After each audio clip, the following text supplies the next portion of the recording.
කොහොමද ඔයාලට හැමෝම සාදරයෙන් පිළිගන්නවා දිවිඳ ඩ්‍රීම් channel එකට. මම අද කතා කරන්නේ heart healthy diet එකක් කියන්නේ මොකක්ද කියලා. heart healthy diet එකක් කිව්වම වාඩි වෙලා ජොබ් එකක් කරන සාමාන්‍ය කෙනෙක්.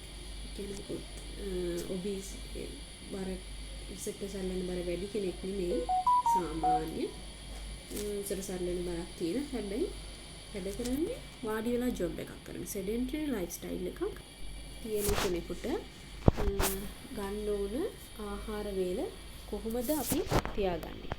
හොඳ ආහාර වේලක්. අපිට කොලෙස්ටරෝල් මට්ටම හරි ගානට තියාගන්න, සීනි හැදෙන්නේ නැතුව හොඳ හෙල්දි විදිහට ජීවත් වෙන්න අවශ්‍ය වෙන ආහාර වේල අපි ගන්න ඕන කොහොමද කියලා තමයි මම කියලා දෙන්නේ. මම දන්නවා මේක ගැන ගොඩක් අය දැනුවා. නමුත් අපිට ප්‍රශ්න තියෙන එහෙම කැවෙන්නේ නැහැ නේ. මම ඒවලත් ටිප්ස් කියන්න මොනවද අපිට කරන්න පුළුවන් කියලා. එතකොට මේ අපේ ආහාර වේලේ මූලික විදිහට අපි ගන්න මොනවද? බත් හරි, නූඩල්ස් හරි, බ්‍රෙඩ් හරි මොනවා හරිනේ. එතකොට ඒක ගන්න ඕන ප්‍රමාණය මම මෙතන දක්වලා තියෙනවා.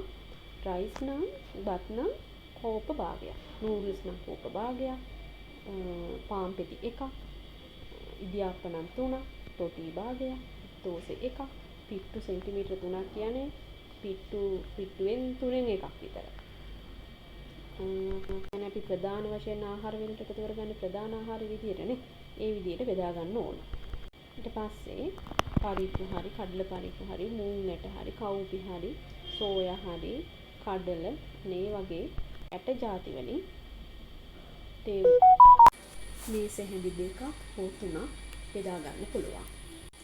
මාළු හෝ චිකන් කෑල්ලක්, වීලි කරවල කෑල්ලක් හරි, එහෙම නැත්නම් හාල් මැස්සු ගන්නවා නම් හාල් මැස්සු 10ක් 27 අතර ප්‍රමාණයක් හෝ බිත්තරයක් මාංශමය ආහාර විදිහට එකතු කර ගන්න පුළුවන්. ඊළඟට එළවලු වර්ග 3ක් එකතු කර ගන්නවා නම් විවිධ වර්ණයෙන් යුතු එළවලු භාවිත කරන්න. කොළ පාට එළවලුවක් සහ ඕනෑම කොළ වර්ගයක් සහ අපි අල වර්ග ගන්නවනේ, මොනවා හරි වට්ටක්කා, මඤ්ඤොක්කා, කැරට්, බීට්, නෝකෝල්, අටාපල්, අල ඒවයි මේ ඕනෑම වෙජිටබල් එකකින්, එළවලුවකින් මේ සෙන්දි 3ක් එකතු කරගන්න. දැන් මේව උයද්දී කොකනට් ඔයිල් විදිහට කියන්නේ පොල් තෙල් භාවිත කරන්න පුළුවන් නේ කෝප භාගය. කෝප භාගයක් මුලින්ම වෙන් කරගෙන ඒකෙන් කොහොම හරි උයා ගන්න ඕනේ කෑම වේල. පොල් නම් වාගත්ත පොල් නම් මේස හැඳි දෙකක්. දැන් මෙහෙම හදාගත්තට පස්සේ අපිට හොදි විදියට මේස හැඳි 3ක් බෙදා ගන්න පුළුවන්. සීනි භාවිත කරන්නේ මේස හැඳි එකක්. වෙනු තේ හැඳි එකක් භාවිත කරන්නේ. මේ විදියට කොහොම හරි එක එන විදි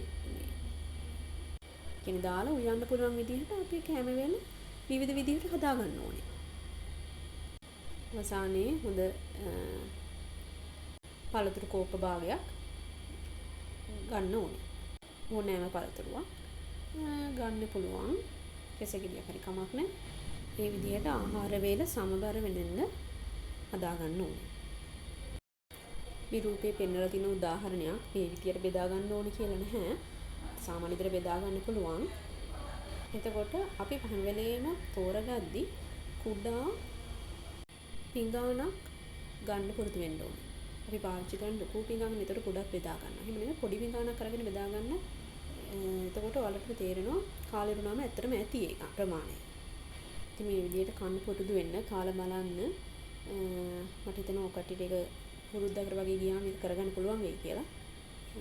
ඉතින් ආපහු ඊළඟ වීඩියෝ එකෙන් හම්බ වෙනකන් ගිහින් එන්න.